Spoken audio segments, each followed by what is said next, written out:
Okay guys, today we're going to show you how to use this new backdrop that's available in our store. This one's called the Layered Gingerbread Cookie Backdrop. And here's an example of what it'll look like when we're all done. Today I'm going to show you how to take your subject, cut them out of the image they are on, paste them onto this one, how to add these nice soft shadows around them, and the flower angel under them. I'll also show you how to resize and reshape it so it fits your subject just right. So we've got a lot to do today. Let's get started.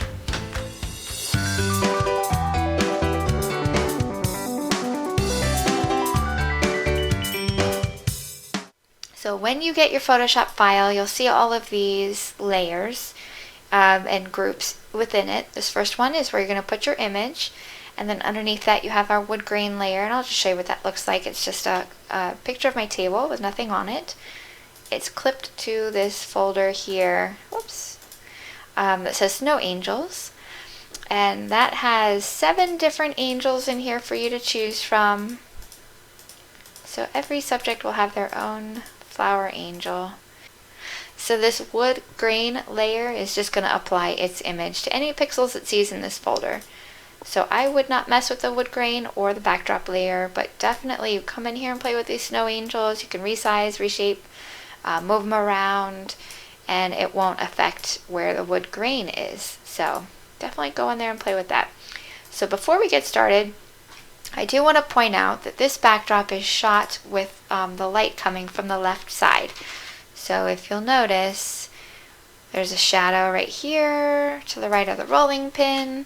There's a shadow right here to the right of the Christmas tree cookie.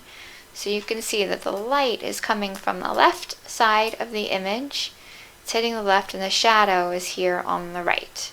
So when you get an image of your subject, if you haven't shot them already, take into account where the light is coming from.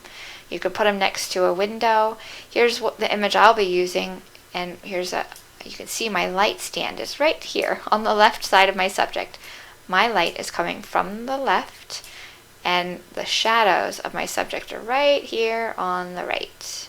Same as our backdrop. So that's the first step to making sure that you have a very believable composite, is to light it correctly. So I'm going to undo all of this.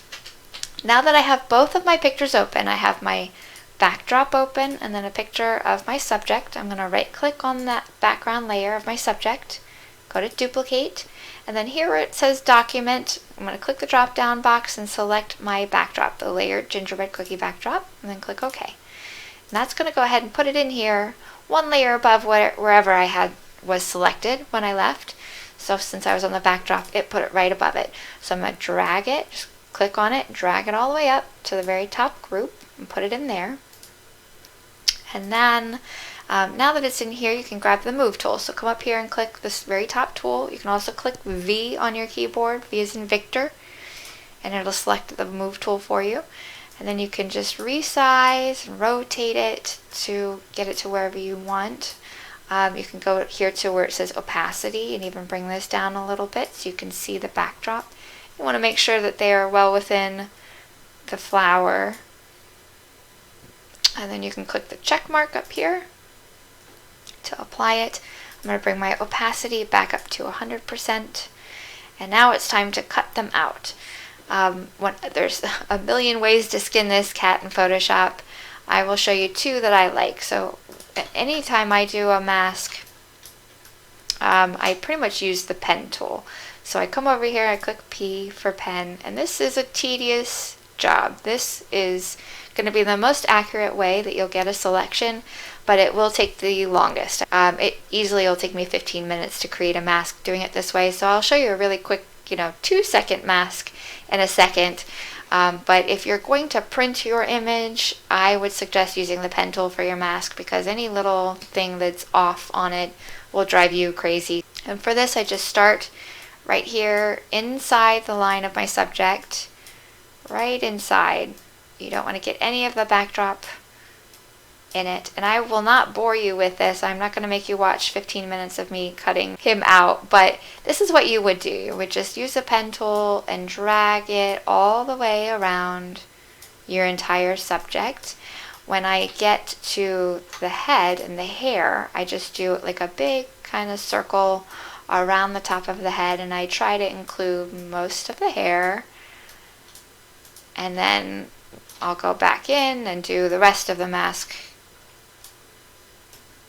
nice and tight, just right around the edge, right inside the edge. But anyway, I'm not going to show you the whole thing. Once you do the whole thing though, and you join the mask back together, then you'll right click, you'll go to make selection, and then I always add a feather radius.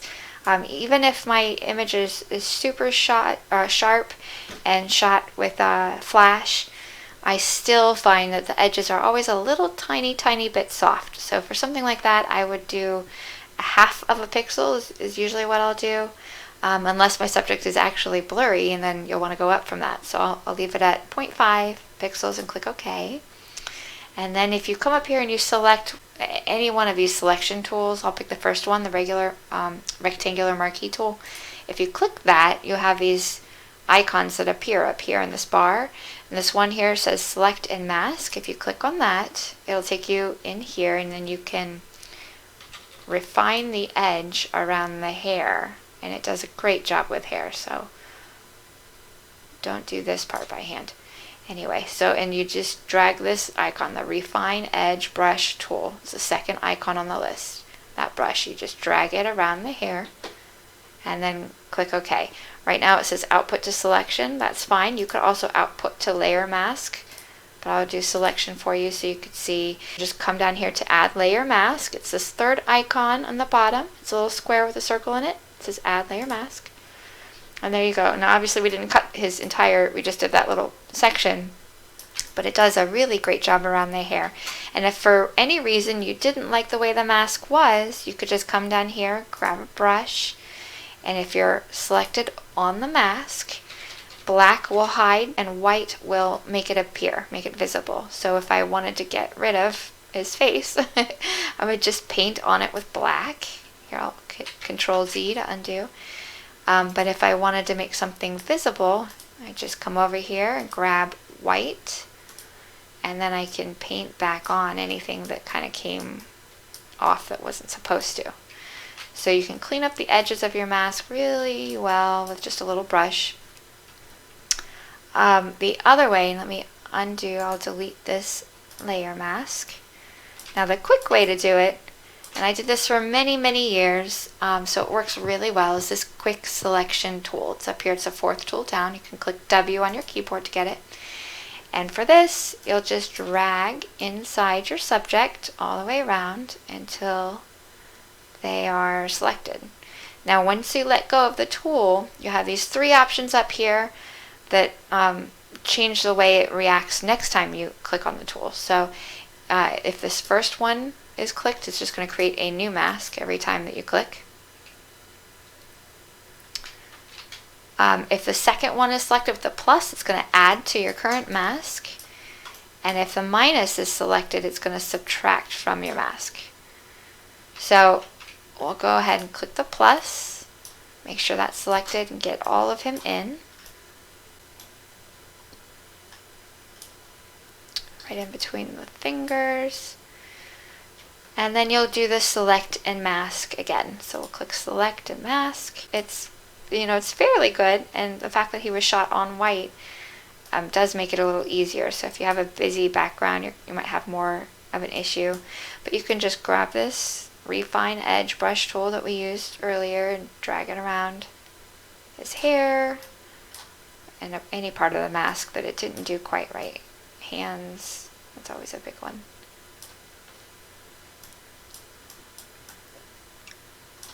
A little bit between the toes. Let's see if it'll get that. Okay, and then this time we're going to go output to layer mask and click OK.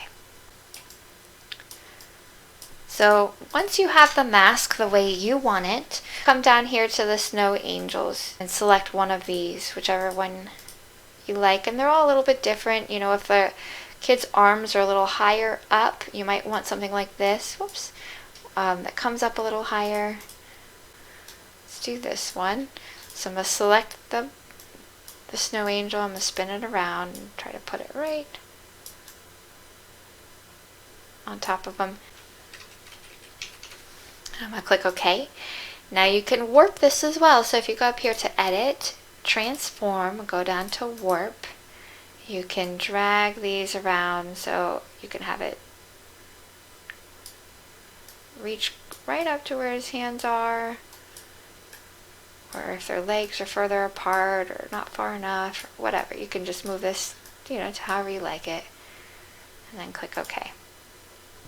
The next thing we're going to do is add some shadows underneath of him. So I'm going to go down here and click New Layer.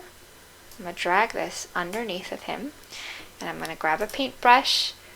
I'm going to make it a nice soft round brush. Hardness is set to 0. Click OK. And then with the bracket keys on my keyboard, I'm just going to resize that nice and big.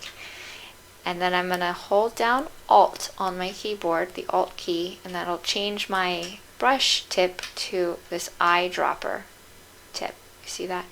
And then you can sample, you can pick a color from the background. And I'm going to pick this like off-white color that's in the shadow of my cookie.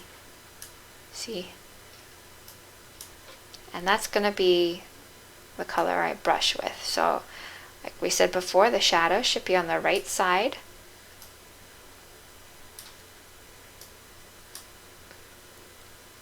Maybe even just a little bit up there.